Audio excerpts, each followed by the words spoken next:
Hey y'all, here at OS Reviews. In this video, we're taking a quick look at the AFERY Nano100 power bank slash mini power station. As the name hints at, it has roughly a 100 watt slash 100 watt hour capacity, which is pretty much the maximum that you're allowed to carry on flights as commissioned by the FAA regulations. And so when traveling domestically or internationally, 100 watt hours is kind of the safe limit that you can use to carry on with you onto the flight, although certain airlines may allow for slightly more, but those are exceptions to the norm and are airline specific. The most general benchmark is still going to be around 100 watt hours. And despite that, we have a very large 31,000 milliamp hour capacity inside, and so it should be able to charge up most modern smartphones around 6 to 7 times before you have to recharge the power bank itself again, which is quite impressive for still a travel-friendly unit. Now, it also features a retractable built-in USB Type-C cable, which is pretty handy. You don't have to necessarily bring one with you, although it does also have other Type-C as well as USB Type-A input,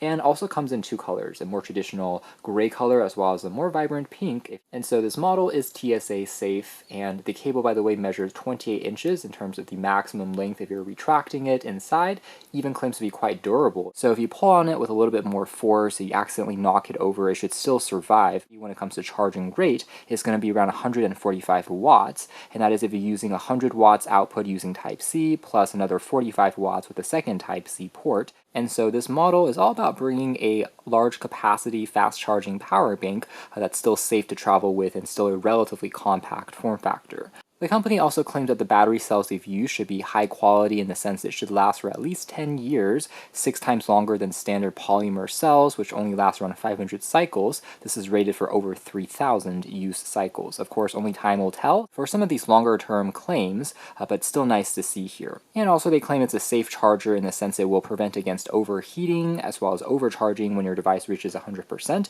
it should stop charging automatically. A couple of final points here would be you are technically able to charge up the power bank itself in roughly an hour and a half by providing a 100 watt input for charging, which is also relatively fast, and it also is compatible with other accessories including solar panels, although there are no solar panels included in the default packaging. Packaging here is quite simple with some of the other use cases presented there as well. It weighs in around 2.4 pounds, which again for a larger capacity, nearly 100 watt hour power bank is actually not bad. And so if you're comparing it with a power station, dimensions are still going to be quite compact, but if you put it against a even slimmer maybe power bank, you can still see a difference there in size. So anyways, aside from the actual Nano 100, you just have a quick start guide here as well as another adapter which is included that can convert between a Type-C to a kind of barrel plug. However, for the power station itself, this included cable provides both input and output, so you can charge up the power station just by using this one cable, plugging it into the wall,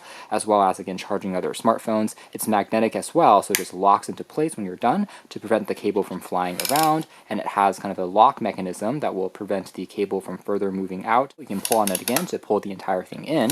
And the cable itself has a kind of braided fabric texture to it, making it feel a little bit more durable as part of the build. Now, a closer look at the Nano 100.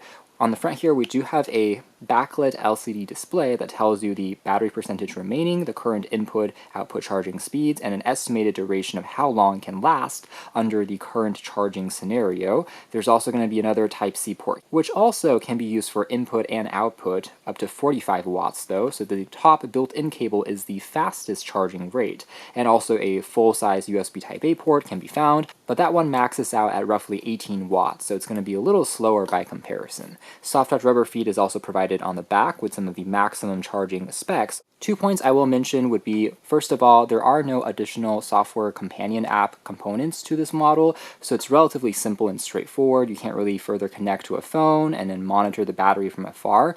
Not that I think you really need it for just a power bank at the end of the day, but just something I will mention. Also, there are no extra features like a flashlight or torch that we sometimes see, maybe if you're using it in the wilderness. There's also no handle either.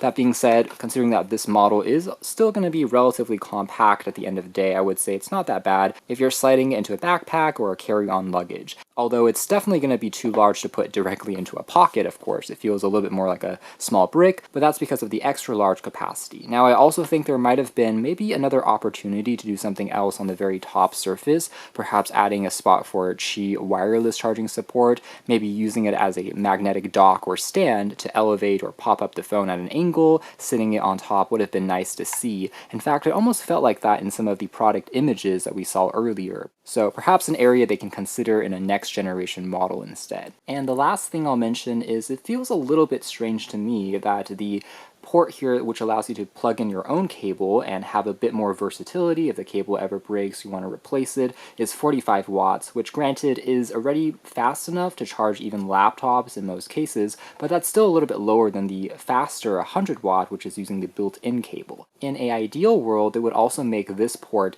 compatible with up to 100 watts as well to give you that flexibility, but it is what it is. Otherwise, the build quality itself is not bad, definitely feels quite dense, even though it's crafted out of plastic.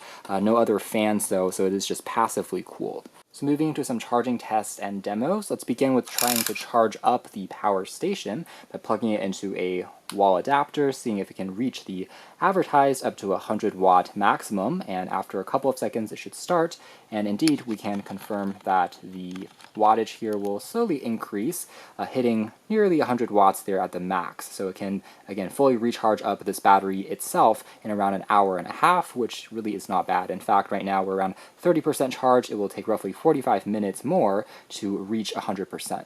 Well, let's also try charging something else using a Type-C cable I've plugged into the other port, and this time around I can verify that the output can work at the same time while the power bank itself is still being charged up. So it supports pass-through charging, so if you have this thing plugged into the wall, it can still charge your other devices through the other port as well, which I can also verify is about the same amount I'm seeing on this charging cable that has a wattage meter here as well. So I can see that the number being reflected on the screen of the power bank is relatively accurate, I would say. Likewise, now plugging a laptop into the Type-C port, we can see the charging has started, currently drawing up to 45 watts. Again, kind of the average in many of these ultra-portable laptops, including some of the MacBooks as well. So even the Type-C port here can still supply enough juice, again, for laptops.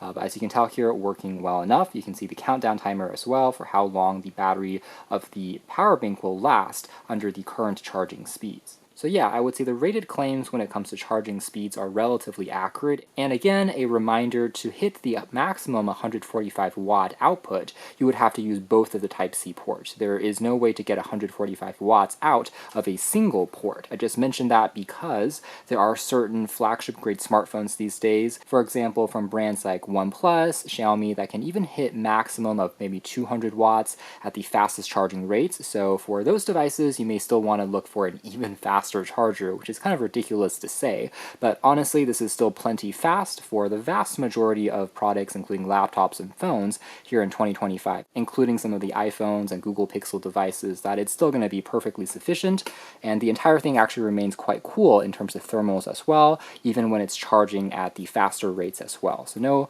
real issues when it comes to general performance. So that's more or less it as far as our quick hands-on look at the AFERY Nano100 mini power station / power bank. And again, there are definitely a few highlights here, including the built-in retractable cable, which I do think is a convenient touch. I also appreciate the built-in screen that gives you a little bit more precise data to see at a glance, while offering pretty fast performance and hitting pretty much the maximum 100 watt-hour capacity that's allowed to be safe as a carry-on power bank. So if you find yourself always out of power, you want to increase the endurance of your laptops as well as phones when using it on the road. Again, with something like this, most phones can be topped at around 6 times or so, as well as larger tablets like iPads and laptops can be charged up around 2 to 3 times, using this thing, making it more of an endurance champion. So I would say it works well enough as a no-frills, large capacity power bank for travel purposes. Now just a final size comparison with some other everyday objects, including a average soda can, just to kind of serve as reference here side by side, so you get the idea. It is going to be still a little larger than that,